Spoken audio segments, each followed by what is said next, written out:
दोस्तों यूपीएससी हिंदी के study platform में आप सभी का स्वागत है। तो दीपावली दशहरा काफ़ी टाइम वेकेशन रहा, लगभग एक वीक से ऊपर का। कोई बात नहीं, चलिए स्टार्ट करते हैं फिर से जो न्यूज़ जहां पर छोड़ी हुई थी वहीं से। तो पहली जो न्यूज़ है वो है कोविशील्ड कंट्रोवर्सी की। तो कोविड-19 के लिए जो वैक्सीन थी जिसका नाम था कोविशील्ड, याद रखिएगा, इसको डेवलप किया गया था Oxford and British pharmaceutical company. इसका नाम था एस्ट्राजेनिका। उस समय काफ़ी ज़्यादा न्यूज़ में था 2020 के दौरान, 2021 के दौरान। तो नाम याद रखिएगा। कोविशील्ड वैक्सीन को किसने बनाया था? ऑक्सफोर्ड और ब्रिटिश फार्मास्यूटिकल कंपनी, इसका नाम है एस्ट्राजेनिका ने बनवाया था, which is manufactured by India base serum institute of India. तो सीरम इंस्टीट्यूट ऑफ इंडिया के द्वारा मैन्युफैक्चरिंग हो रही थी इसकी। समझ में आ रहा है? बनाया किसने था? तो एस्ट्राजेनिका ने बनाया था। मैन्युफैक्चरिंग किसके द्वारा हो रही थी इंडिया में? तो सीरम इंस्टीट्यूट ऑफ इंडिया के द्वारा हो रही थी। ठीक है। अभी क्या हुआ है कि एस्ट्राजेनिका ने एक्नॉलेज किया है, कोई चीज़ एक्सेप्ट की है। क्या? कोर्ट के क्या एक्सेप्ट किया है? तो कह दिया है हाई कोर्ट ऑफ लंदन में कि कोविड-19 vaccine can cause thrombosis with thrombocytopenia syndrome, यानी कि टीटीएस जिसको शॉर्ट फॉर्म में बोल रहा है, कि thrombosis with thrombocytopenia syndrome in very rare cases, काफ़ी दुर्लभ केसों में यह देखा गया है कि हमारी वैक्सीन के कारण टीटीएस हो रहा है। ठीक है, यानी कि थ्रोम्बोसिस विद थ्रोम्बोसाइटोपेनिया सिंड्रोम देखा जा रहा है। थ्रोम्बोसिस मतलब होता है थक्का जमना, यानी कि बस शॉर्ट में ऐसे समझ सकते हो कि रक्त का थक्का कभी कभी इस वैक्सीन के लगने वाले लोगों में रेयरली, दुर्लभ रूप से देखा जा रहा है। ठीक है, तो अब इसको तोड़ के देखते हैं कि थ्रोम्बोसाइटोपेनिया सिंड्रोम क्या है। ये कहलाता है वैक्सीन इंड्यूस्ड प्रोथ्रोम्बोटिन इम्यून थ्रोम्बोसाइटोपेनिया। तो यहाँ पर एक वर्ड लिख रहा है कि वैक्सीन इंड्यूस, यानी कि वैक्सीन के लगने के कारण प्रोथ्रोम्बोटिक इम्यून थ्रोम्बोसाइटोपेनिया जैसी स्थिति देखने को मिल रही है। ठीक है, बस इतना समझ जाइए कि इसमें पूरी बात ये कह रहा है कि कोविड-19 में जो वैक्सीन लगी उसके कारण से लो प्लेटलेट काउंट या ब्लड की क्लॉटिंग, ये दोनों ही सिचुएशन देखने को मिल रही है। ठीक है, तो thrombocytopenia characterised by low platelet count, एक ये हो रहा है, और थ्रोम्बोसिस मैंने आपको बताया कि ब्लड क्लॉटिंग से रिलेट करता है चीज़ों को। ठीक है, तो इतनी बातें थी। किसने बनाया वैक्सीन? तो एस्ट्राजेनिका ने बनाया। इंडिया में कौन मैन्युफैक्चरिंग कर रहा था? तो सीरम इंस्टीट्यूट ऑफ इंडिया कर रहा था। वैक्सीन का नाम क्या है ऑफिशियली? तो कोवैक्सीन नाम है। ठीक है, सॉरी, कोविशील्ड नाम है, कोविशील्ड नाम है। ठीक है, और ऑक्सफोर्ड एंड ब्रिटिश फार्मास्यूटिकल्स ने इसको बनाया था। और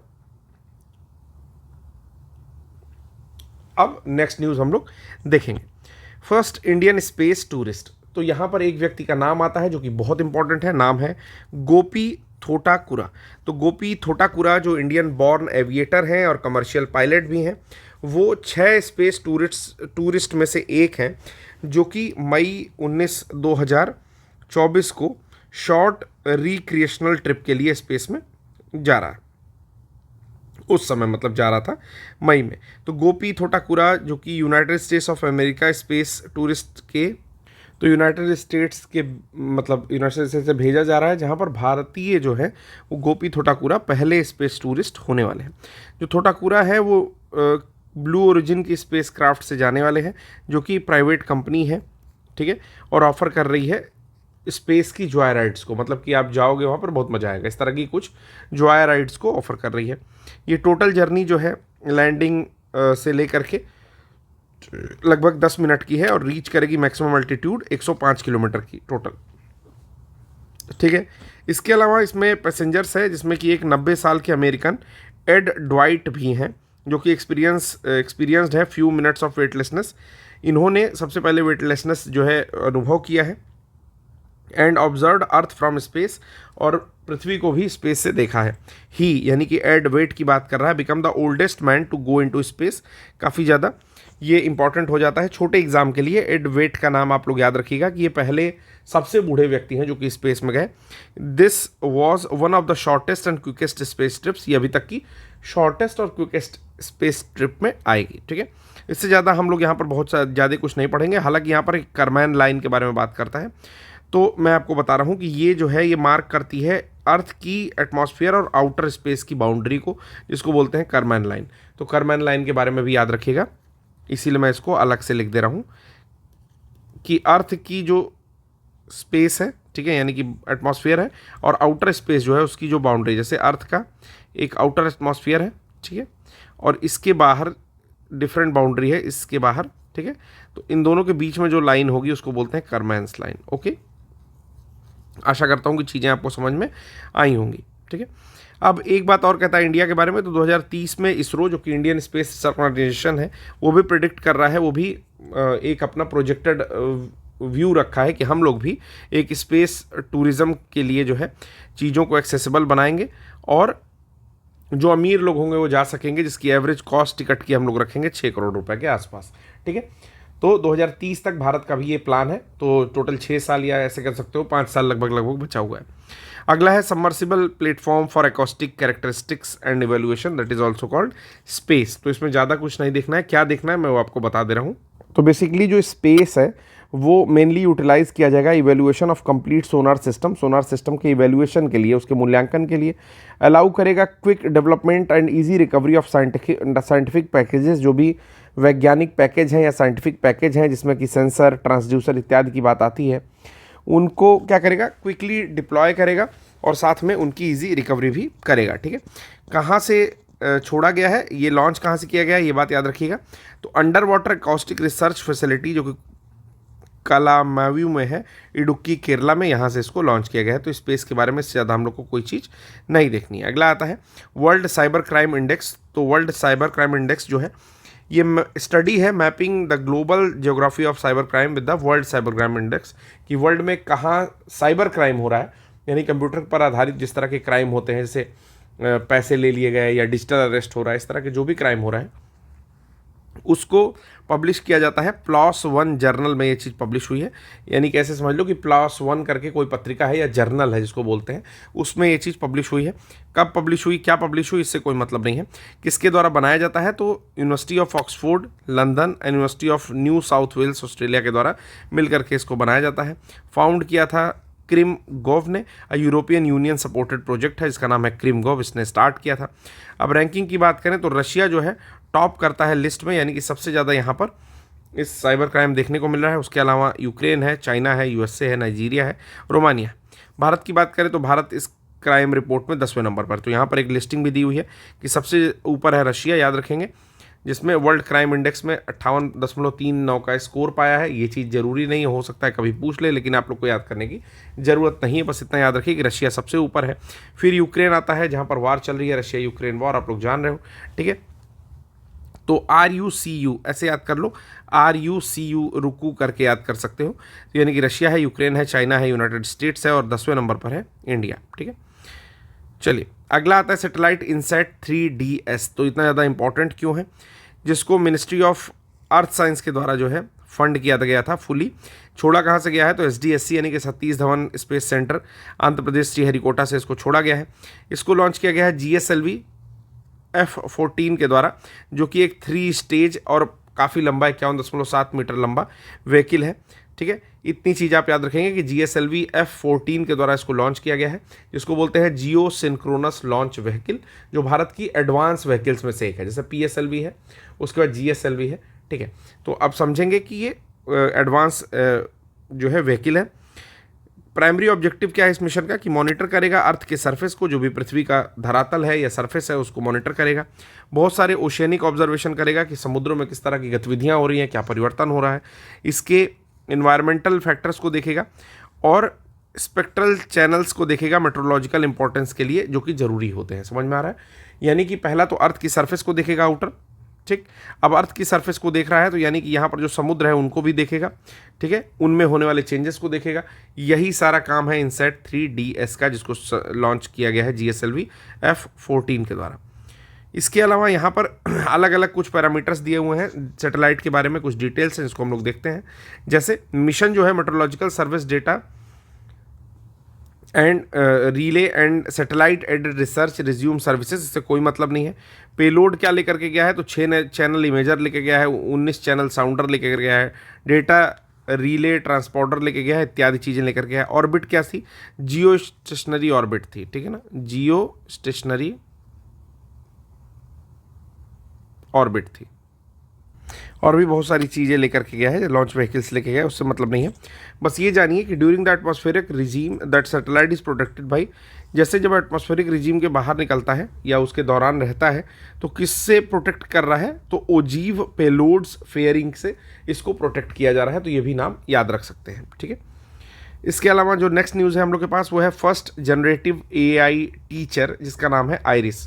तो ऐसा एक स्कूल में हुआ है तिरुवनंतपुरम के केरला में, जहाँ पर ग्राउंड ब्रेकिंग इनोवेशन हुआ है, यानी कि ऐसा समझिए कि अपने तरह का पहला एक इनोवेशन है जिसमें इंडिया के first generative artificial intelligence teacher robot को, जिसका नाम है आइरिस, इंट्रोड्यूस किया गया। ठीक है, कहाँ पर हुआ है, तो KTCT हायर सेकेंडरी स्कूल में हुआ है। तो नाम याद रख लेंगे, काफ़ी इंपॉर्टेंट है। पहले तो AI टीचर का नाम याद रख लो, आइरिस नाम है, तो आइरिस नाम सुना हुआ होता है। ठीक है, दूसरी चीज़ आँख में होती है आइरिस, ठीक है, जिससे कि आंखों की कलर भी होती है और अंधेरे में वो चीज़ फैलती और सिकुड़ती है, तो उसी को बोलते हैं आइरिस। तो KTCT हायर सेकेंडरी स्कूल जो कि तिरुवनंतपुरम का है वहाँ पर हुआ है। किसके साथ मिलकर के बनाया है, तो marker labs edutech private limited के साथ ये लोग कोलैबोरेट किए हैं। ठीक है, और आइरिस जो है वो अटल टिंकरिंग लैब, जिसको जो कि नीति आयोग का एक प्रोजेक्ट है अटल टिंकरिंग लैब 2021 में, उसकी मदद से एक्स्ट्रा करिकुलर एक्टिविटीज़ जब बूस्ट की गई तो आइरिस का निर्माण उसकी मदद से हो पाया। ठीक है, तो नाम याद रखिएगा कि पहला इंडिया का इंडिजिनस है और AI बेस्ड टीचर है एक तरह का, उसका नाम है आइरिस। इसकी हेडिंग याद रखो, फर्स्ट जनरेटिव AI टीचर, इसका नाम है आइरिस, और इसको KTCT हायर सेकेंडरी स्कूल में लॉन्च किया गया है। अगला है second rocket launch pad of ISRO. ISRO ने एक दूसरा रॉकेट लॉन्च पैड का निर्माण किया है। कहाँ पर किया है, तो तमिलनाडु के थुथुकुडी डिस्ट्रिक्ट में किया है, बस इतना याद रखिएगा। कुलाशेखरपत्तनम में किया है। ठीक है, एग्जैक्टली अगर जानोगे तो कुलाशेखरपत्तनम में किया है। किसने इसकी फाउंडेशन ले की है, किसने इसका फाउंडेशन रखा था, तो प्रधानमंत्री नरेंद्र मोदी जी ने रखा है। ठीक है, फिर अगला आता है रोहिणी साउंडिंग रॉकेट, जिसको RS-200 बोलना है, उसके बारे में थोड़ी सी जानकारी यहाँ पर दी हुई है कि इसको सक्सेसफुली लॉन्च किया गया है न्यूली स्टेब्लिश्ड लॉन्च कॉम्प्लेक्स से। ठीक है, किसको लॉन्च किया गया है, तो रोहिणी साउंडिंग रॉकेट को लॉन्च किया गया। आइए very short range air defence system के बारे में बात कर रहे हैं। तो बस इसके बारे में इतनी बात याद रखनी है कि DRDO ने अपनी 2 सक्सेसफुल फ्लाइट्स टेस्ट की है very short range air defence system की। इसके अलावा कहाँ से की है, उड़ीसा चांदीपुर टेस्ट रेंज जो है वहाँ से की है। इसके अलावा इसमें कुछ भी नहीं जानना है। ठीक है, नेक्स्ट भी केवल हेडिंग देखनी है कि इंडिया की पहली इंडिजिनस हाइड्रोजन फ्यूल सेल फेरी जो है वो चल रही है। कहाँ पर चल रही है, तो ये बनी है कोचीन शिपयार्ड में। इसके अलावा इसमें भी कुछ नहीं जानना है। इंडिया की पहली इंडिजिनस यानी कि भारत में स्वदेशी रूप से निर्मित हाइड्रोजन फ्यूल सेल फेरी चलना स्टार्ट हो रही है। ठीक है, कहाँ पर, किस पोर्ट पर, तो यहाँ पर लिख रहा है foundation stone laying for the outer harbour of VO Chidambaranar port में। ठीक है, अगला क्या है, इंडिया इंटरनेशनल साइंस फेस्टिवल कहाँ पर हो रहा है ये, तो फरीदाबाद में हो रहा है। किस इंस्टीट्यूट में, तो translational health science and technology institute, जिसको थस्टी बोल रहे हैं, लोकेटेड इन हरियाणा फरीदाबाद में। इंडिया इंटरनेशनल साइंस फेस्टिवल 2023 का संपन्न हुआ है। थीम थी इसकी science and technology public outreach in Amritkaal. तो याद रखिएगा डिपार्टमेंट ऑफ साइंस की मदद से ये होता है। ठीक है, कहाँ हुआ है, तो थस्टी में हुआ है, translational health science and technology institute जो फरीदाबाद हरियाणा में स्थित है। अगला है आपका Japan landed on the moon. तो ये न्यूज़ काफ़ी इंपॉर्टेंट है, इसको रुक करके पढ़ेंगे। तो जापान का smart lander for investigation moon, जिसका नाम है स्लिम मिशन। तो पहला तो क्वेश्चन यही पूछेगा कि स्लिम मिशन कहाँ का है।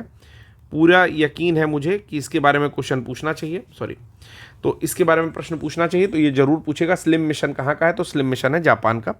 स्लिम मिशन जो है जाक्सा यानी कि जापान एरोस्पेस एक्सप्लोरेशन एजेंसी जो है उसने इसको बनाया है।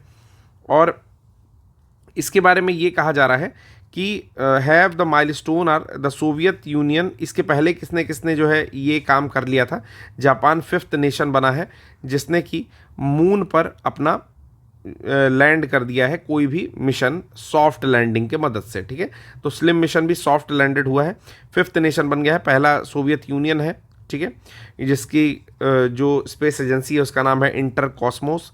फिर है यूनाइटेड स्टेट्स जिसका नासा है, चाइना का CNSA है, इंडिया का इसरो, और अब इसके बाद बना है जापान। ठीक है, तो अगर ये प्रश्न पूछता है कि which is the 5th country that successfully launch moon mission and landed it smoothly और सक्सेसफुल इन सॉफ्ट लैंडिंग। तो अगर ऐसा प्रश्न कोई पूछता है तो आप लोग उसमें आंसर इंडिया नहीं करेंगे, याद रखेंगे इंडिया 4th कंट्री थी दोस्तों। तो यहाँ पर तुम लोगों को गलत नहीं करना है, बिल्कुल करके आना है कि इंडिया 4th कंट्री थी। अभी जो कंट्री है वो कौन है? जापान है। Japan is the 5th country. फिर अगली न्यूज़ है, पुरानी न्यूज़ है, इसके बारे में हम लोग पढ़ चुके हैं जनवरी में, जनवरी नहीं, मार्च अप्रैल के आसपास जब मैं ले आ रहा था पिछली आई दृष्टि, तो उसमें इसके बारे में था। फिर भी थोड़ा सा मोटी मोटा बता दे रहा हूँ कि PSLV C58 से, याद रखिएगा C58 से एक्सपोसैट मिशन छोड़ा गया है, एक्सरे पोलरीमीटर सैटेलाइट। ठीक है, ये एक्सपोसैट मिशन अपने साथ कई सारे पेलोड्स लेकर के गया है। बेसिकली 2 लेकर के गया है। तो पहले का नाम है पॉलिक्स, फुल फॉर्म याद रखिएगा, polarimeter instrument in x-rays and expect, यानी कि एक्सरे स्पेक्ट्रोस्कोपी एंड टाइमिंग। ठीक है, तो पुरानी न्यूज़ है, इसके बारे में और बहुत ज़्यादा चीज़ नहीं देखेंगे। अगला है Europe's first fully private rocket. तो यूरोप की पहली फुली प्राइवेट रॉकेट जिसका नाम है म्यूरा 1। ठीक है, ये क्या है? पहली फुली प्राइवेट रॉकेट है। कहाँ की है? तो स्पेनिश है। अक्टूबर 7, 2023 में, यानी कि पिछले वर्ष छोड़ी गई थी। लगभग इस वर्ष का समय हो गया है। ठीक है, स्पेन से इसको, साउथ वेस्ट स्पेन से इसको लॉन्च किया गया था। देखते हैं म्यूरा 1 के बारे में। तो म्यूरा 1 के बारे में एक चीज़ जानते हैं कि प्रोपल्सन जो है उसका वो TEPREL-1B, यानी कि लिक्विड बाई प्रोपेलेंट इंजन जो है केरोसिन और ऑक्सीजन के मिश्रण से जो चलता है, केरोलॉक्स जिसको बोलते हैं, उसकी मदद से ये चीज़ें चलती हैं। ठीक है, म्यूरा 5 की प्लानिंग कब है? तो ये 2025 में इसको छोड़ा जाएगा। जो प्राइमरी ऑब्जेक्टिव है म्यूरा का वो है डेब्यू मिशन कंडक्ट करना सब ऑर्बिटल टेस्ट फ्लाइट में। ठीक है, चलिए अगला है first light with recorded breaking data transmission. हाँ दोस्तों, तो हम लोग बात कर रहे थे कि रिसेंटली नासा का जो साइक एयरक्राफ्ट स्पेसक्राफ्ट है, याद रखिएगा, वो इस समय 16 मिलियन किलोमीटर दूर है स्पेस में पृथ्वी से, और पृथ्वी की ओर लेज़र सिग्नल फायर किया है। तो लेज़र सिग्नल भेजा है। एक चीज़ और बताना चाहता हूँ कि ये जो साइक है, यानी कि जो साइक एयरक्राफ्ट स्पेसक्राफ्ट भेजा गया है, बेसिकली ये साइक जो है ये मार्स यानी कि मंगल और जुपिटर यानी कि बृहस्पति के बीच में, ठीक है, क्षुद्र ग्रह है। ठीक, तो इसका नाम है साइक, साइक या साइकी, जो भी पढ़ लीजिए आप लोग। ठीक है, तो अब हुआ क्या है कि पहली बार इतनी दूर से कोई लेज़र लाइट भेजी गई है। बेसिकली यहाँ पर बात आती है ऑप्टिकल कम्युनिकेशन की। वहाँ से लेज़र लाइट भेजा गया, उसकी मदद से ऑप्टिकल कम्युनिकेशन किया गया। ठीक है, कि लेज़र लाइट भेजी गई और पृथ्वी पर आ गई। और दूरी कितनी है? लगभग 40 गुना दूरी है, जितनी कि अर्थ से मून तक की है। इसका 40 गुना ज़्यादा दूर से ऑप्टिकल लाइट भेजी जा रही है। जैसे मून से आपको दिखाई देता है कि पृथ्वी की ओर लाइट आ रही है या सन से आ रही है, इसी तरीके से साइक जो स्पेसक्राफ्ट भेजा गया है उसने अपने एक्सपेरिमेंट में वहाँ से लाइट भेजी है। ठीक है, अच्छा, ये एक एक्सपेरिमेंट था जिसका नाम है DSOC, यानी कि deep space optical communication mission. इसी मिशन के अंतर्गत जो है पहला स्पेसक्राफ्ट जो भेजा गया था उसका नाम था साइक। ठीक है, तो ये भी चीज़ आप लोग याद रखेंगे। तो नासा का साइक मिशन का बेसिकली कह रहा है कि एम क्या है? एक्सप्लोर करना एस्ट्रॉयड साइक को, जो कि मार्स और जुपिटर के बीच में है। फिर कहता है साइक पहला स्पेसक्राफ्ट है जो कि deep space optical communication trans receiver developed by NASA, यानी कि DSOC जो आपका एक मिशन है उसके अंतर्गत साइक पहला स्पेसक्राफ्ट छोड़ा गया था। फिर नेक्स्ट मिशन आता है आदित्य L1। कई बार हम लोग इसको पढ़ चुके हैं कि आदित्य L1 नाम का एक मिशन भारत ने छोड़ा है, जो कि सन की स्टडी करेगा। बेसिकली जो कोरोना होता है सन का, उसकी स्टडी करेगा, जो सोलर फ्लेयर्स निकलती हैं उसके लिए। अच्छा, इसके लिए कुछ लैग्रेंजेस पॉइंट होते हैं। लैग्रेंजेस पॉइंट वो बिंदु होता है जहाँ पर सन की ग्रेविटी और अर्थ की ग्रेविटी दोनों एक स्टेबलाइजेशन में रहते हैं, दोनों एक स्थिर अवस्था में रहते हैं। यानी कि सन के द्वारा लगाया गया अपनी ओर खिंचाव या पुल फोर्स और अर्थ के द्वारा अपनी ओर लगाया गया पुल फोर्स दोनों ही लगभग बराबर होने की स्थिति में होते हैं, जहां पर मोस्ट स्टेबल स्टेट होती है। तो ऐसे 5 लैग्रेंजेस पॉइंट की बात करता है, जहां पर L1 L2 में पहुंचने का टारगेट रखा गया था। चलिए आइए देखते हैं क्या बात कर रहा है। आदित्य L1 एक स्पेसक्राफ्ट है जो कि इसरो के द्वारा सन की स्टडी के लिए भेजा गया है, और ये हेलो ऑर्बिट यानी कि लैग्रेंजे पॉइंट 1 पर, जो कि अप्रॉक्सीमेटली 1.5 मिलियन किलोमीटर दूर है अपने पृथ्वी से, वहाँ पहुँच चुका है। ठीक है, इसको पहुँचने में लगभग 178 दिन लगे हैं L1 पॉइंट को वहाँ पर पहुँचने में और उसके रिवोल्यूट करने में उसके अराउंड। ठीक है, जुलाई 2024 को Aditya L1 spacecraft successfully complete किया अपना तीसरा स्टेशन कीपिंग मैन्यूवर, यानी कि तीसरी बार घूम करके वहां पर पहुंचा है, और second hello orbit path around L1 पर जा चुका है। ठीक है, बात करें अगर कि सन की ऑर्बिट में कब प्रवेश किया था, तो ये जनवरी 6, 2024 को आदित्य L1 ने सन की ऑर्बिट में एंट्री ली थी आफ्टर 4 मंथ जर्नी, 4 महीने की जर्नी के बाद। ठीक है, तो कब छोड़ा गया था याद रखिएगा, 2 सितंबर 2023, 1 वर्ष 1 महीने पहले लगभग इसको छोड़ा गया था। लॉन्च कब किया गया, किसके द्वारा किया गया था, तो इसरो स्पेस रिसर्च ऑर्गेनाइजेशन जो है इंडिया का, उसके द्वारा, और HDSC से इसको छोड़ा गया था, यानी कि सतीश धवन स्पेस सेंटर श्रीहरिकोटा आंध्र प्रदेश से इसको छोड़ा गया था।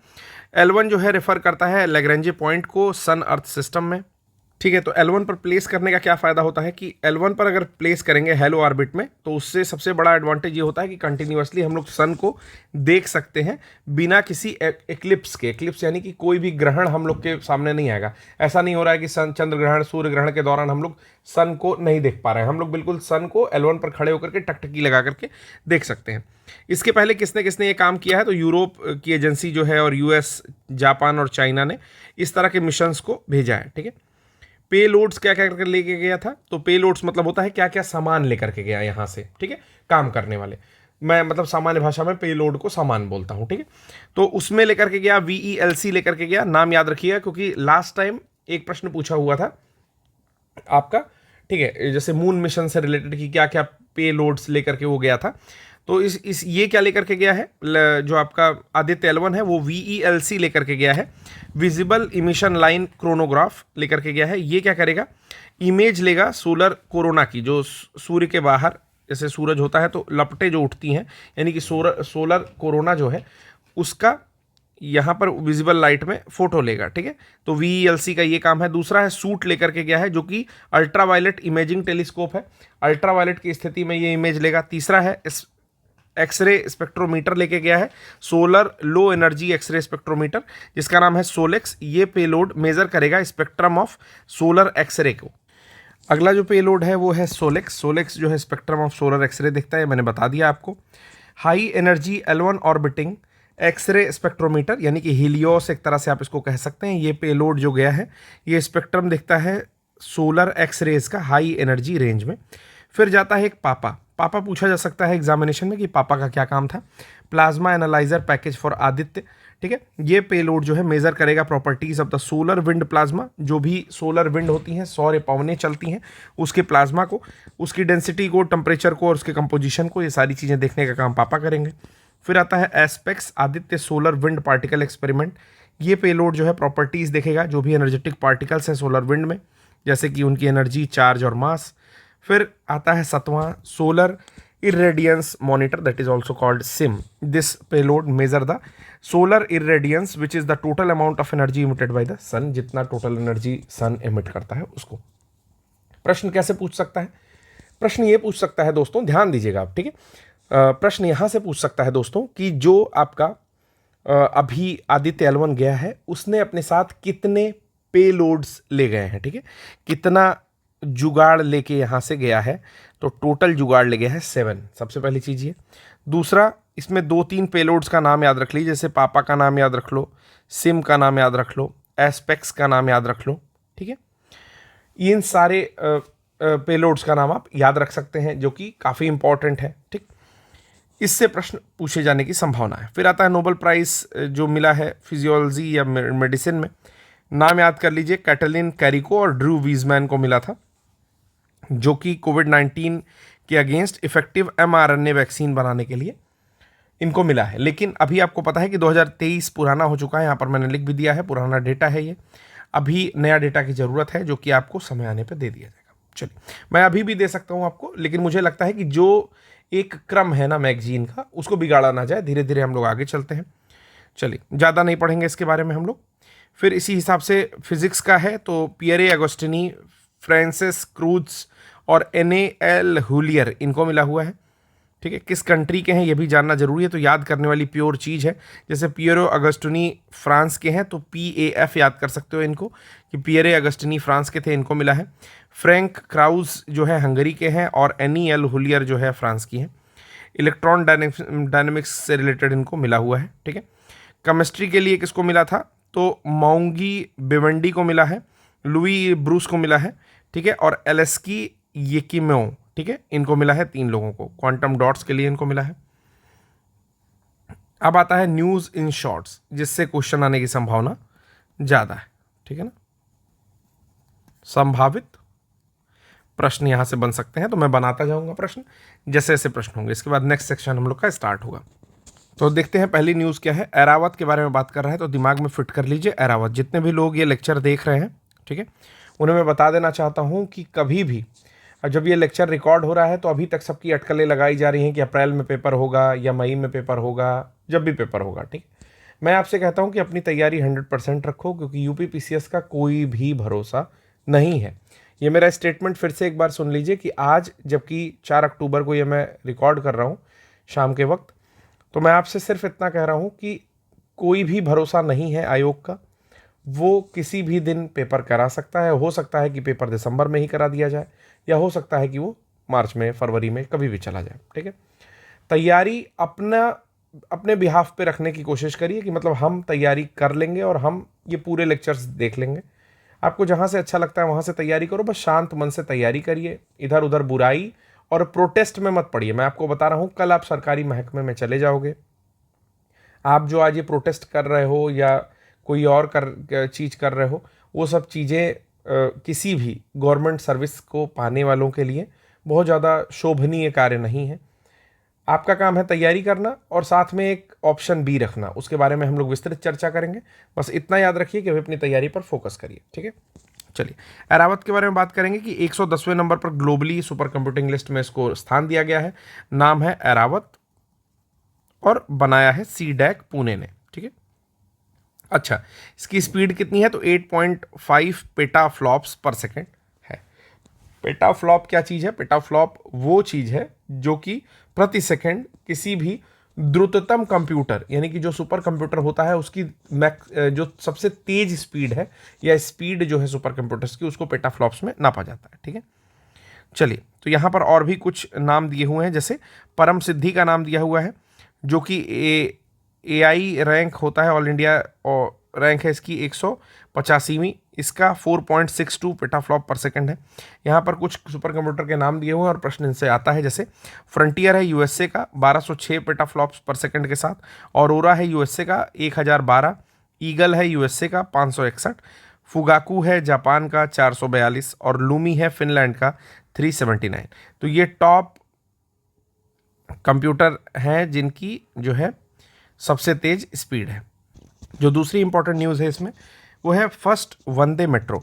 तो मोदी जी ने इनॉग्रेट किया है, जो कि वंदे मेट्रो, इसको एक नाम से और जान रहे हैं, नमो भारत रैपिड रेल सर्विस, ठीक है। ये भुज को लेकर के अहमदाबाद से कनेक्ट करेगी। तो नाम याद रखिएगा सबसे पहले कि पहली वंदे मेट्रो कहाँ से कहाँ के बीच में चल रही है, तो आंसर हो जाएगा भुज से अहमदाबाद के बीच में चल रही है। आप चाहो तो BA याद कर सकते हो कि भुज से अहमदाबाद के बीच में जो नमो भारत रैपिड रेल है, जिसको NBRR भी मैं कह सकता हूँ कि नमो भारत रैपिड रेल, ये भुज से अहमदाबाद के बीच में चल रही है, जिसे फर्स्ट वंदे मेट्रो भी कहा जा रहा है। इसकी जो टॉप स्पीड होगी वो 360 किलोमीटर 5 घंटे में जाएगी। ये 110 किलोमीटर पर घंटे की रफ्तार से चल सकती है। ज़्यादा कुछ नहीं जानना है, स्पीड जान के कोई मतलब नहीं है, वो बस एक्स्ट्रा जानकारी है। अग्नि 4 बैलिस्टिक मिसाइल छूटी है, कहाँ से छूटी है? चांदीपुर उड़ीसा से छूटी है। इसके अलावा कुछ भी नहीं जानना है। नासा का एक रोवर है जिसका नाम है परसीवरेंस रोवर, ठीक है, यहाँ पर नाम लिखा हुआ है। अब आपको जानना ये है कि नासा का ये जो रोवर है ये कब गया और किस ग्रह के लिए गया, बस इतनी चीज़ें जाननी है कि उसका मेन टारगेट क्या है। तो ये एक इम्पॉर्टेंट फेज़ के दौरान गुजर रहा है अपने मिशन के। ये मार्स पर जा रहा है और स्टार्टिंग कर रहा है अपनी क्लाइम टॉप ऑफ जजीरो क्रेटर। वहाँ पर एक जजीरो क्रेटर है, वहाँ पर ये पहुँचा है, ठीक है। तो अब 2 चीज़ें इसमें आपको मिली। पहला तो परसीवरेंस रोवर कहाँ गया है? मार्स या मंगल पर गया है, और वहाँ के किस क्रेटर पर गया है, किस गड्ढे पर गया है, तो उसका नाम है जीजारो या जीजीरो क्रेटर, ठीक है। तो जेजीरो क्रेटर पर वो गया है अगस्त 2027 में, ठीक है। किसके द्वारा लॉन्च किया गया था? तो यूएसए की जो अंतरिक्ष एजेंसी है नासा, उसके द्वारा लॉन्च किया गया था, ठीक है। और कब लॉन्च किया गया था? तो आज से लगभग 4.5 वर्ष पहले इसको लॉन्च किया गया था। किसके लिए लॉन्च किया गया था? तो मार्स के लिए लॉन्च किया गया था, जो कि एक साल बाद लगभग एक साल बाद वो जाकर के मार्स पर लॉन्च हुआ, या एक तरह से कह सकते हो कि वहाँ पर लैंड हुआ। ठीक है, चलिए इसके बाद हम लोग अगला देखते हैं। अगला क्या है? ठीक है, तो अभी तक 22 रॉक कोर सैंपल जो है ये जजीरो क्रेटर से ले चुका है। चलिए, सुपर ब्लू मून क्या है? ये ट्राइफेक्टिया है of label consisting of full moon, super moon और ब्लू मून, इसी को कहते हैं सुपर ब्लू मून। तो एक ऐसी खगोलीय घटना है जो कि 3 चीज़ों का गुण रखती है, ट्राइफेक्टा रखती है। किस किस चीज़ का? और उसी को लेबल दिया जाता है, जैसे फुल मून की घटना, सुपर मून की घटना और ब्लू मून की घटना, इन तीनों को मिला करके एक घटना होती है जिसको बोलते हैं सुपर ब्लू मून। कब देखा गया? अगस्त में ये खगोलीय घटना देखी गई। ठीक है, बेसिकली एक पूर्णिमा होता है जो सुपर मून के साथ ब्लू मून भी होता है, मतलब सुपर मून और ब्लू मून जब साथ में होगा तो ऐसी पूर्णिमा को हम लोग सुपर ब्लू मून कहते हैं। ठीक है, सी डॉट ने साइन किया है आईआईटी रुड़की और आईआईटी मद्रास मंडी के साथ एग्रीमेंट। ठीक है, तो ये न्यूज़ हम लोग को नहीं पढ़नी है। चलिए, वर्ल्ड की पहली मिस एआई कंटेस्ट जो है वो स्टार्ट हो गया, मिस एआई कंटेस्ट। तो केंजा लेइली जो कि एआई मोरक्कन इन्फ्लुएंसर है, इनको क्राउन किया गया है वर्ल्ड की पहली मिस एआई। तो ये क्वेश्चन पूछ सकता है, नाम क्या है? केंजा लेइली। ठीक है, नाम याद रखना। कहाँ की है ये? तो मोरक्कन इन्फ्लुएंसर है, यानी कि मोरक्को की प्रभावित करने वाली एआई है, जिसको वर्ल्ड फर्स्ट मिस एआई नाम दिया गया है। ठीक है, ये जो आर्टिफिशियल इंटेलिजेंस ब्यूटी पेजिएंट है, ये किसके द्वारा लॉन्च किया गया था? तो फनवा वर्ल्ड एआई क्रिएटर अवार्ड यानी कि WAICAs के द्वारा लॉन्च किया गया था। और टोटल कितने मनी का प्राइस था? तो 20,000 USD का, $20 का प्राइस इसमें दिया गया था। बस नाम आप याद रखना, केंजा लेइली जो कि मोरक्कन इन्फ्लुएंसर है, इसको वर्ल्ड की पहली मिस एआई जो है खिताब दिया गया है। दूसरा है, केरला यूनिवर्सिटी ने डेवलप किया है इनोवेटिव साइनाइड सेंसर। तो जो केरला की एक सेंट्रल यूनिवर्सिटी है, वहाँ पर डॉक्टर रवि कुमार काना पार्थी के द्वारा एडवांस साइनाइड सेंसर का खोज किया गया है या डेवलप किया गया है। ये करेगा क्या कि जो भी कंटामिनेटेड वाटर है जिसमें साइनाइड हो सकता है, या जो फूड है, या ऐसे जो क्षेत्र है जहाँ पर साइनाइड कंटेनिंग वाटर या फूड पाए जाने की संभावना है, उसको डिटेक्ट कर देगा। ठीक है, तो लोगों के भोजन और पानी में साइनाइड की उपस्थिति से बचाव करेगा ये। अगला है भारत स्मॉल रिएक्टर्स। तो निर्मला ताई ने उनके बजट स्पीच में ये बताया कि भारत स्मॉल रिएक्टर्स का निर्माण हम लोग करने वाले हैं, और ये स्मॉल मॉड्यूलेटर रिएक्टर्स होंगे जिनको कि जो भी एनर्जी रिक्वायरमेंट्स है इंडिया की, उसको मीट करने के लिए, उसको पूरा करने के लिए बनाया जा रहा है। इसके अलावा क्या है कि 500 मेगावाट का प्रोटोटाइप फास्ट ब्रीडर रिएक्टर जो है, जिसको PFBR कहा जा रहा है, वो कलाकंद में बन रहा है इंडिया के, और अभी इंडिया इसकी फाइनली सेकंड स्टेज स्टार्ट कर रहा है। लेकिन एक्सपर्ट की बात करें तो थर्ड स्टेज स्टार्ट करने के लिए लगभग 40 साल लग जाएंगे। तो वो चीज़ें नहीं जाननी है, बस जानना क्या है कि भारत स्मॉल रिएक्टर्स की बात कब हुई थी? तो वित्त मंत्री निर्मला सीतारमण ने अपने बजट भाषण के दौरान भारत स्मॉल रिएक्टर्स की बात की थी, जो कि मॉड्यूलेटर रिएक्टर है, और इंडिया की एनर्जी डिमांड यानी कि ऊर्जा कंजम्पशन के लिए जो भी डिमांड है, ऊर्जा मांग है, उसको पूरा करने के लिए इसको टेलर्ड फिट किया गया है, यानी कि एक तरीके से बनाया गया। ठीक है, ESA to develop zero debris satellite. ESA European space agency ने क्या बनाया है? जीरो डेब्री सैटेलाइट बनाने की कोशिश कर रहा है, यानी कि जो भी आपकी सैटेलाइट्स छोड़ी जाती हैं स्पेस में, उसमें से कोई मलबा नहीं निकलेगा। जीरो डेब्री सैटेलाइट्स बनाने की कोशिश कर रहा है। ठीक है, तो 3 major European space industry player जो हैं, जैसे कि Airbus defence and space, OHB and Thales, ये तीनों। ठीक है, यानी कि तीसरा है ये थैलेस एलेनिया स्पेस, दूसरा है OHB, और पहला है आपका एयरबस डिफेंस एंड स्पेस। ये तीनों ने साइन किया है कॉन्ट्रैक्ट ESA के साथ कि हम लोग लार्ज लो अर्थ ऑर्बिट यानी कि लियो सैटेलाइट के लिए प्लेटफॉर्म में हम लोग कंफर्म जीरो डेब्री स्टैंडर्ड 2030 तक प्राप्त करने में सहायता करेंगे। बस इससे ज़्यादा कोई चीज़ नहीं जाननी है कि जीरो डेब्री सैटेलाइट कौन कौन बना रहा है। तो 3 कंपनी है वो बना रही है। कॉन्ट्रैक्ट किसके साथ कर रही है? तो यूरोपियन स्पेस एजेंसी के साथ कॉन्ट्रैक्ट कर रही है। कब तक बना लेंगी? तो टारगेट कर रही है कि लियो ऑर्बिट के लिए 2030 तक हम लोग इस तरह का बना लें। ठीक है, ओके। चलो अगला है कि 3D hydrogel to study TB research. तो ट्यूबरकुलोसिस की रिसर्च के लिए 3D हाइड्रोजेल की जो है बनाया गया है। कहाँ बनाया गया है? तो IISc जो कि बेंगलोर में स्थित है, उन्होंने अनाउंस किया है कि हमने डिज़ाइन किया है एक novel 3D hydrogel culture system जो कि मिमिक करेगा मैमेलियन लंग इन्वायरमेंट का। यानी कि मिमिक मतलब होता है नकल करना, मैमेलियन यानी कि मैमल्स जो होते हैं, जैसे human being is a mammal जो अपने बच्चों को दूध पिलाते हैं या बच्चे देते हैं, दोनों कंडीशन है। ठीक है, तो मैमेलियन लंग इन्वायरमेंट जो भी हमारा लंग्स है, ठीक है, लंग्स में हमारे कुछ भी पनप सकता है। अगर आपको नहीं जानकारी तो मैं बता दे रहा हूँ। जैसे सपोज करिए कि यहाँ पर एक बीज प्लांट कर दिया गया किसी पौधे का, तो ये ग्रो कर सकता है। क्यों ग्रो कर सकता है? 2 कंडीशन होती हैं। पहली कंडीशन है कि यहाँ पर मॉइस्चर होता है,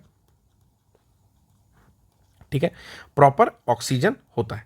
इन दोनों के कारण यहाँ पर जो है कोई भी चीज़ ग्रो कर सकती है। तो इन केस जैसे जो फंगस होता है वो बेटर ग्रो करता है लंग्स में, ठीक है, दमा इत्यादि चीज़ें, या फिर कोविड आया था तो देखिए वो लंग्स में प्रॉपरली ग्रो कर रहा था। इसी तरीके से अगर गलती से कुछ ऐसी पदार्थ चले गए जो सर्वाइव कर गए तो लंग्स में ग्रो करने के चांसेस बनते हैं। हालांकि हमारी बॉडी उसको ग्रो नहीं करने देगी मोस्ट ऑफ द केसेस में, ठीक है, बट अगर रेयर ऑफ रेयरेस्ट देखा जाए तो उसमें ग्रो करने की कंडीशंस होती हैं। ठीक है, चलिए, तो ऐसा कुछ बना रहा है जो कि लंग्स के जैसा ही मिमिक करेगा, यानी कि उसके जैसा ही होगा, और इसका नाम है novel 3D hydrogel culture system. ठीक, और ये सिस्टम जो है ट्यूबरकुलोसिस रिसर्च को क्या करेगा? बढ़ावा देगा, यानी कि उस पर ज़्यादा चीज़ें समझने का मौका देगा। फिर आता है चेंग E5 मिशन। ये आपके चाइना का मिशन था जिसमें आपको पता चला कि जब ये मिशन आपका वापस लौटा है तो इसने जो है सॉयल सैंपल लेकर के ये पहुंचा है, और इन्होंने ये भी अनाउंस किया है चाइनीज एकेडमी ऑफ साइंसेज ने, जिसको CAS बोलते हैं, कि they have found water molecules in the soil sample, कि उन्होंने उस सॉयल सैंपल में पानी की भी मॉलिक्यूल्स को प्राप्त किया है। ठीक है, तो नाम याद रखिएगा, चैंग E5 मिशन जो लौटा है, ठीक है, उसने ऐसा किया है। ठीक है, इसके बारे में कुछ चीज़ें और बता रही हैं कि स्पेसक्राफ्ट लॉन्च हुआ था हैनान आइलैंड में, ठीक है, वेनचैंग स्पेसक्राफ्ट जो था, और फिर कलेक्ट किया था लूनर सैंपल्स और रिटर्न किया था बाद में। ठीक है, चलिए अगला हम लोग देखने जा रहे हैं जो टॉपिक है चाइना फ्रांस सैटेलाइट, जिसको SVOM बोल रहे हैं, space variable object monitor.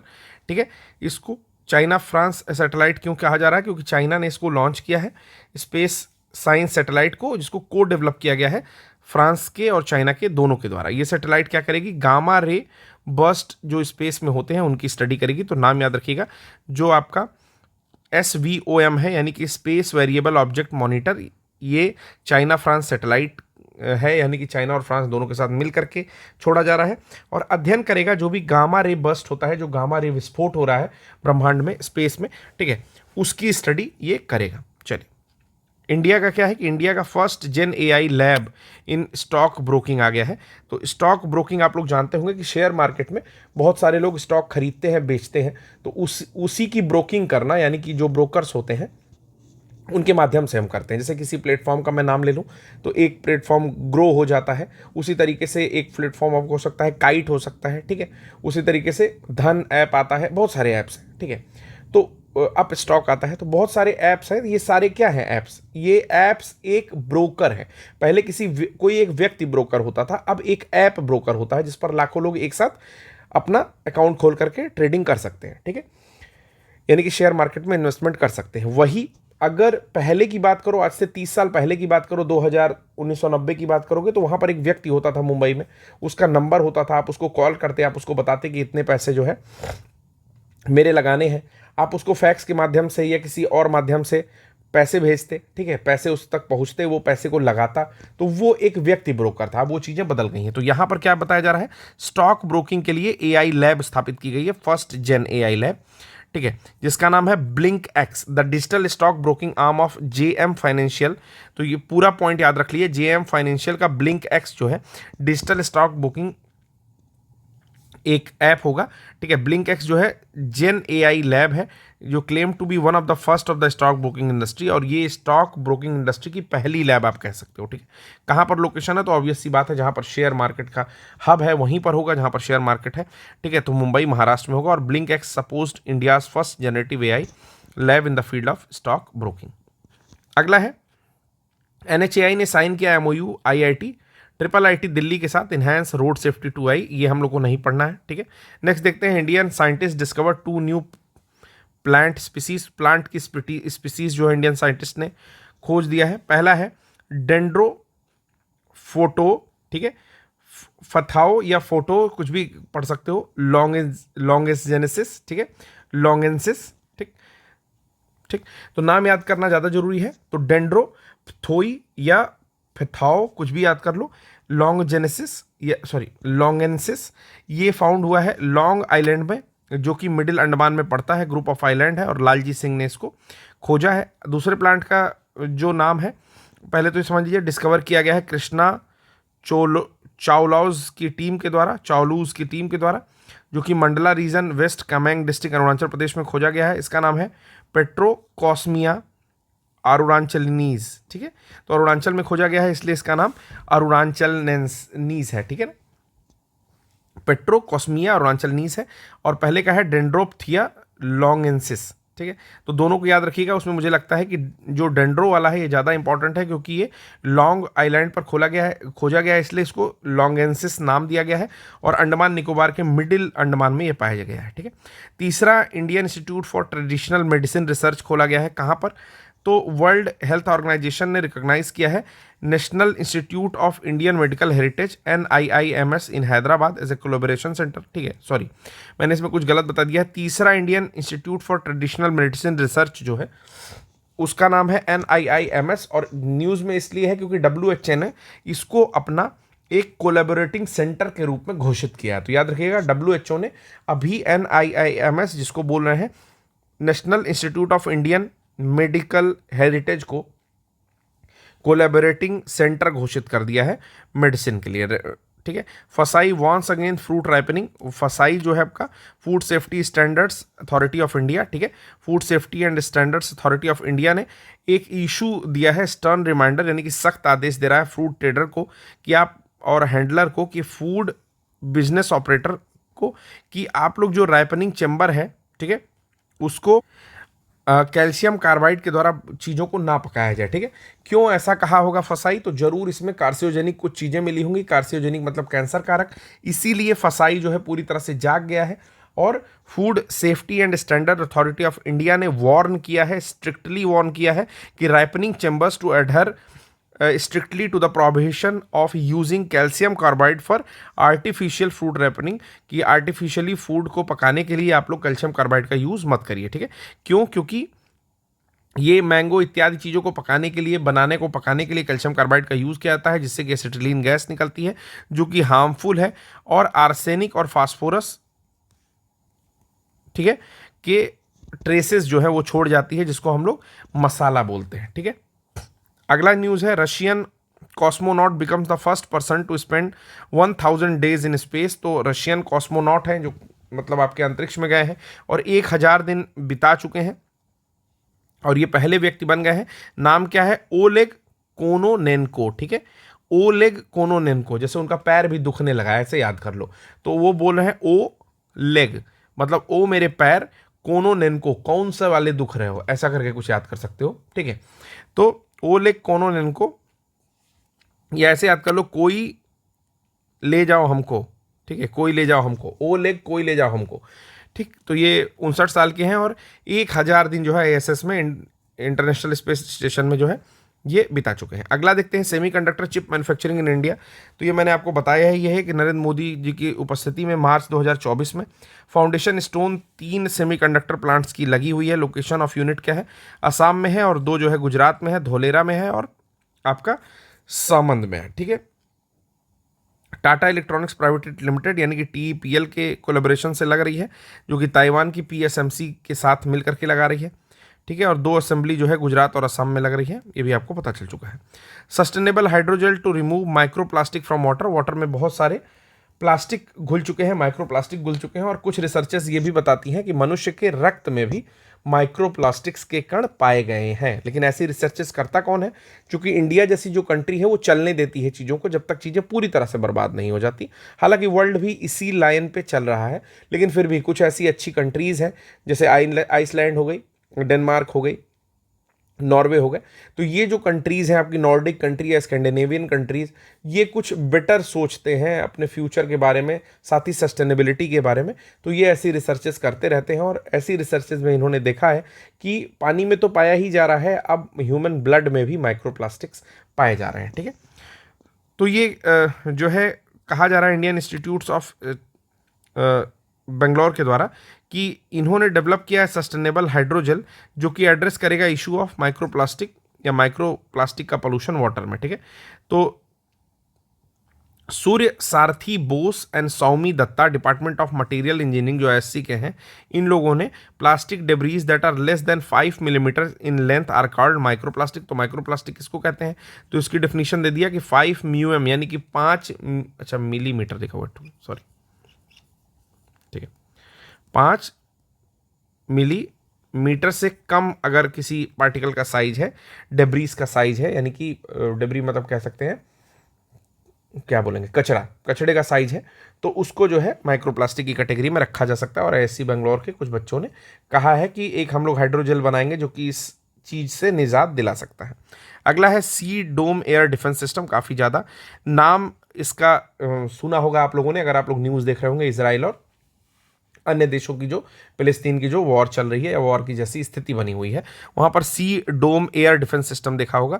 Israel ने डिप्लॉय किया है अपनी multi layer air defence system जिसका नाम है सी डोम, पहली बार to defend itself from a major attack as Iran launch 300 arm drones and long range missile. तो ईरान ने क्या किया था कि लॉन्ग रेंज मिसाइल छोड़ दिया। किसके ऊपर छोड़ दिया? तो इसराइल के ऊपर छोड़ दिया। और इसराइल के पास एक जबरदस्त डिफेंस सिस्टम है जिसका नाम है C dome air defence system, और इसराइल ने पहली बार उस एयर डिफेंस सिस्टम का यूज़ किया। अब समझिए कि वो एयर डिफेंस सिस्टम कुछ ऐसा है कि कोई भी मिसाइल या ड्रोन्स या कोई भी हवाई हमला होने की स्थिति में वो एक्टिवेट हो जाता है, और जितनी भी हवाई हमले करने वाली वस्तुएं होती हैं, जो भी आर्सेनल्स होते हैं, हथियार होते हैं, उन सबको नष्ट कर देता है। तो पहली बार ये चीज़ हुई। C dome is a naval adaptation of Israel's iron dome. Israel का जो आयरन डोम सिस्टम है उसी का नेवल एडेप्टेशन करता है C dome air defence system. ठीक है, और develop to counter rocket and missile attack at sea. तो एक बार फिर से इसका अर्थ बता दे रहा हूँ कि सी डोम जो है वो इसराइल की ही जो आयरन डोम वायु रक्षा प्रणाली थी उसी का नौसैनिक रूपांतरण है, यानी कि सी डोम, ठीक है, जिसको सी डोम लिखा हुआ है, ऐसे आप याद कर लो सी डोम, यानी कि यहां पर इसको बोल सकते हैं नेवल एडेप्टेशन है। ठीक, किसका? जो इजराइल की आयरन डोम एयर डिफेंस सिस्टम थी उसी का। ठीक है, सेम ही चीज है, बस सी डोम उसका नाम लिख दिया गया है। चलिए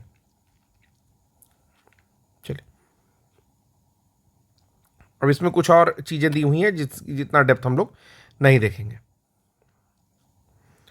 इंडिया की पहली अंडर वाटर मेट्रो चल रही है। कहाँ चल रही है? तो हुगली रिवर में चल रही है और कोलकाता में चल रही है। ठीक है, ये took a ride on the train from Esplanade to Howrah Maidan along the several school student. बहुत सारे स्कूल स्टूडेंट्स के साथ नरेंद्र मोदी ने इसमें एक सैर भी की। तो नाम याद रख लीजिएगा, कहाँ से कहाँ तक? तो एस्प्लैंडेड टू हावड़ा मैदान तक ये लोग घूमे हैं। नेक्स्ट जनरेशन का क्लाउडी आया है। क्या चीज़ कह रहा है?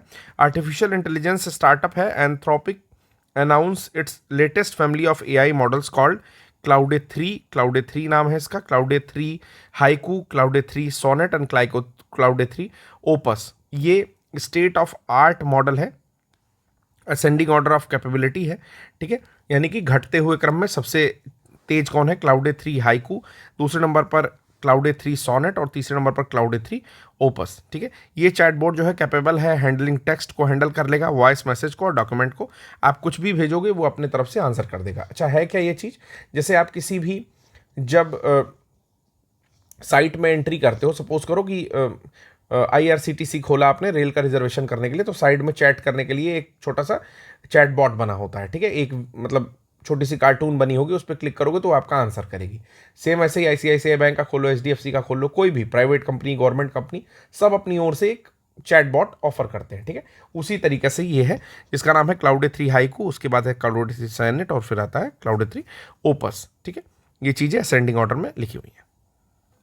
यहाँ पर असेंडिंग ऑर्डर लिखा हुआ है, मुझे लगता है कि सबसे पहले मैंने गलत बता दिया था, तो सबसे मतलब असेंडिंग मतलब बढ़ते हुए होता है, डिसेंडिंग मतलब घटते हुए, यानी कि सबसे ज़्यादा जो परफॉर्मेंस होगी वो क्लाउड ए3 ओपस की अच्छी होगी, ठीक है।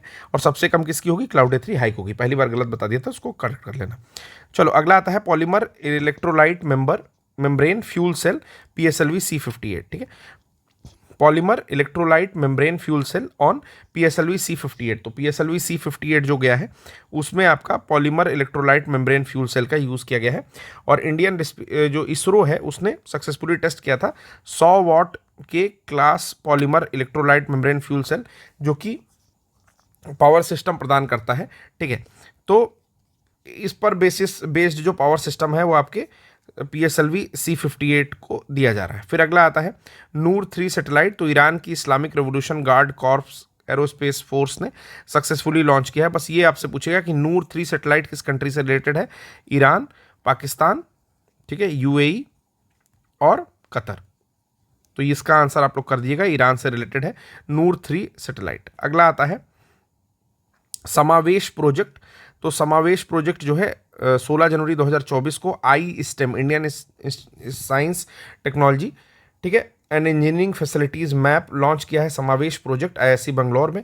ये जो है इनिशिएटिव है office of principal scientific adviser government of India के लिए, नाम है इसका Samavesh project. International mega science project SKA यानी कि square kilometre array observatory SKAO में हुआ है, ठीक है।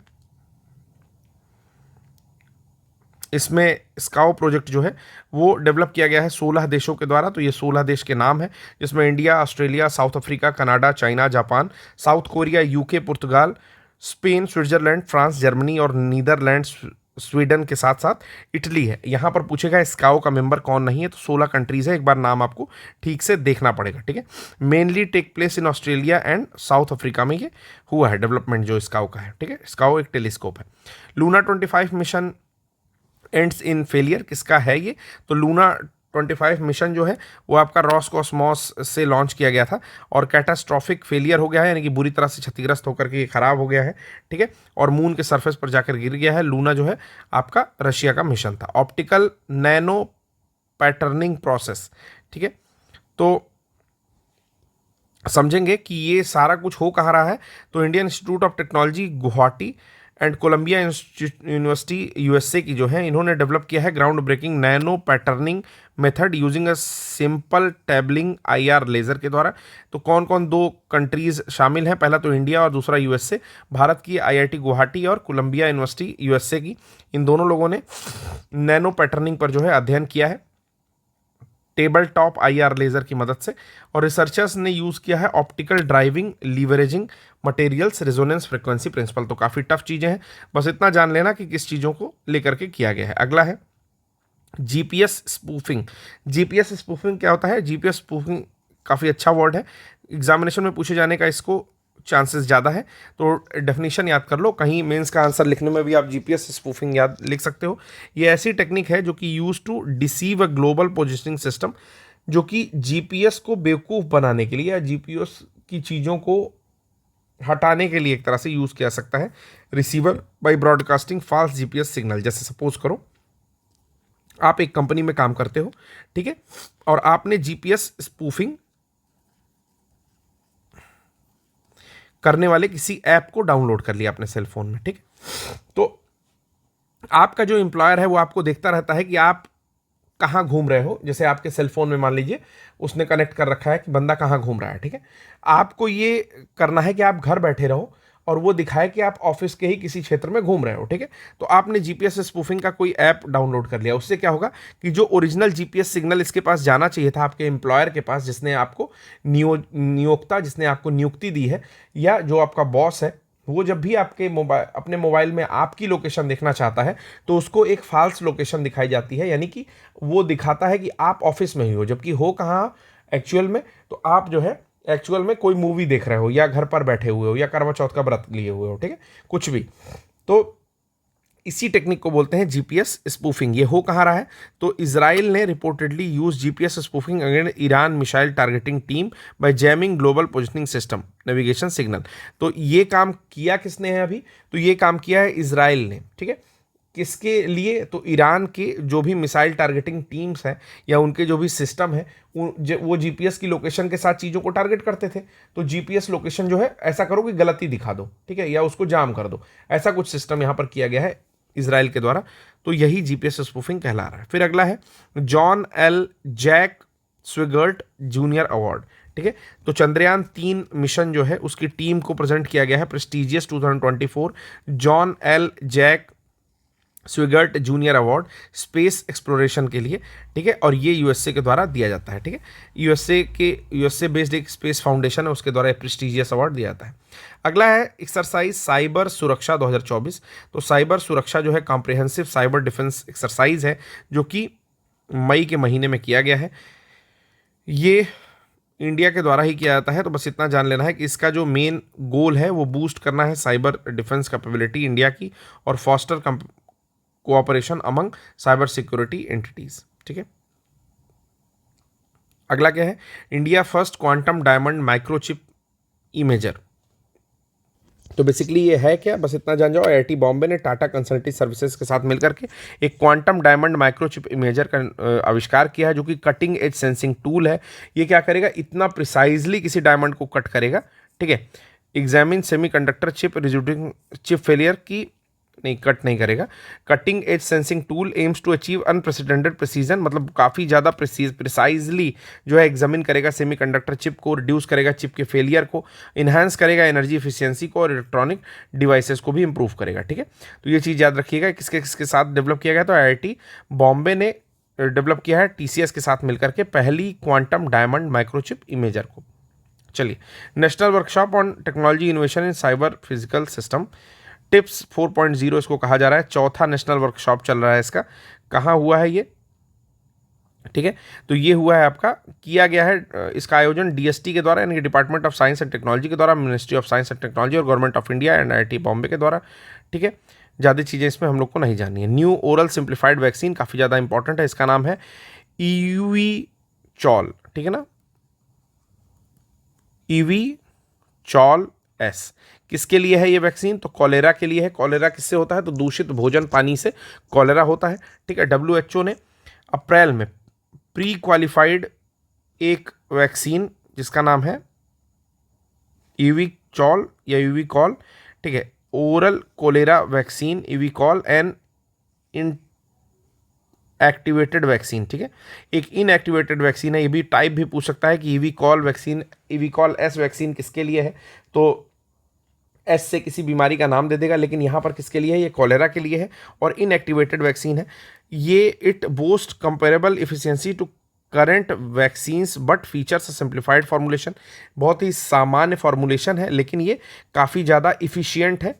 ये जो भी कंपेरेबल वैक्सीन है आज की उसके कंपैरिजन में, ठीक है। Vaccine is being manufactured by south Korea based biologics. तो बायोलॉजिक्स के द्वारा जो साउथ कोरिया की कंपनी है उसके द्वारा मैन्युफैक्चरिंग हो रही है। फिर है भाषा नेट पोर्टल जो कि मिटी मंत्रालय के द्वारा और national internet exchange of India के द्वारा अनाउंस किया गया है। कौन सा पोर्टल है, भाषा नेट पोर्टल, ठीक है। अगर थीम जानेंगे तो इसका नाम है भाषा net impetus toward universal acceptance. तो ना इसकी थीम भी याद कर लीजिएगा, भाषा net impetus towards universal acceptance. फिर आता है अगला अनुवादिनी, डेवलप्ड बाय एआईसीटीई। अनुवादिनी जो है AICTE all India council for technical education के द्वारा जो है इसको प्रमोट किया जा रहा है। अनुवादिनी ऐप को आर्टिफिशियल इंटेलिजेंस बेस्ड प्लेटफॉर्म है एक तरीके का, जिसमें कि multi language in education central government के द्वारा इंट्रोड्यूस की जा रही है, ठीक है। अगला है स्वाति पोर्टल। तो स्वाति पोर्टल किससे रिलेटेड है, बस जान जाइए, principal scientific adviser of government of India professor Ajay Kumar Sood on February 11 launch the science for women a technology and innovation, जिसको बोल रहे हैं स्वाति।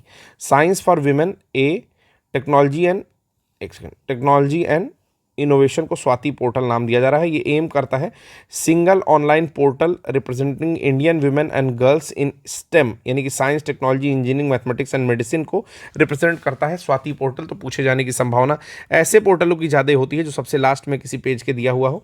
फिर आता है हैप्स, यानी कि हाई एल्टीट्यूड सीडो सैटेलाइट के बारे में यहाँ पर बात कर रहा है। CSIR, national aerospace laboratory, NAL, फरवरी में ये दोनों लोग जो है मिल करके अनमैन्ड एरियर व्हीकल, जिसको हाई एल्टीट्यूड सीडो सैटेलाइट कहा जा रहा है, हैप्स कहा जा रहा है, इसको चल्लाकेरा कर्नाटका में ये लोग जो है लॉन्च किए हैं। ठीक है, अगला आता है व्योम मित्र। तो व्योम मित्र पता ही होगा क्या है, गगनयान, जो हम लोग का एक बहु प्रायोजित या बहु अपेक्षित कह सकते हो, इसका बहुत ज़्यादा प्रतीक्षा हो रहा है। ठीक है, वो जो हम लोग का मैन मिशन है गगनयान, उसी में एक AI बेस्ड जो कह सकते हो रोबोट है, ठीक है, वो व्योम मित्र लेकर के उड़ेगी। ठीक है, तो as per union ministry of state for space, doctor Jitendra Singh ने बताया फरवरी के महीने में कि वीमेन रोबोट है, एस्ट्रोनॉट है, जिसका नाम है व्योम मित्र। ये will fly into space ahead of Indian space, ISRO के गगनयान मिशन में ये जाएगी और इंडिया का पहला जो है ये मैन स्पेस फ्लाइट होगा, जो कि इंडियन एस्ट्रोनॉट को स्पेस में लेकर के जाएगा, उसी में व्योम मित्र भी जाएंगे।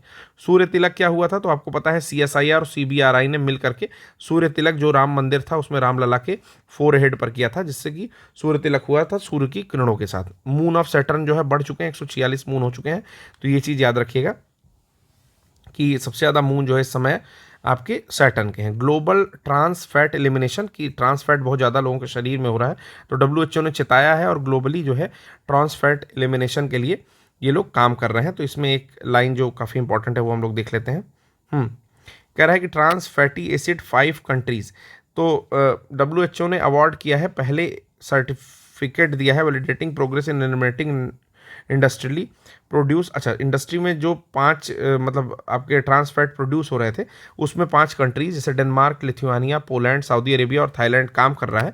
तो इसलिए इन लोगों को जो है अवार्ड दिया गया है। ठीक है, अगला SpaceX to launch GSAT-20, जनवरी 3, 2024 में जो स्पेस एक्स ने कुछ बवाल किया है अपने फाल्कन 9 रॉकेट के साथ, तो उसके बारे में यहाँ पर जानकारी दे रहा है। फिर WHO pre qualified as second malaria vaccine, second malaria vaccine का नाम याद कर लो बस, R21 या मैट्रिक्स M मलेरिया वैक्सीन है, जो कि दूसरी मलेरिया वैक्सीन है जिसको WHO ने अप्रूव किया है या प्री क्वालिफाई किया है। ठीक है, जो कि सीरम इंस्टीट्यूट ऑफ इंडिया के द्वारा मैन्युफैक्चरिंग की जा रही है और ऑक्सफोर्ड यूनिवर्सिटी जो है उसके द्वारा डेवलप की गई थी। गूगल अनवील्स प्रोजेक्ट जेमिनी, तो जेमिनी आप सब लोग इस समय अपने फ़ोन में, अपने व्हाट्सएप में यूज़ कर रहे होगे, तो जेमिनी प्रोजेक्ट जो है एक तरह का AI है, जो कि गूगल बेस्ड AI है।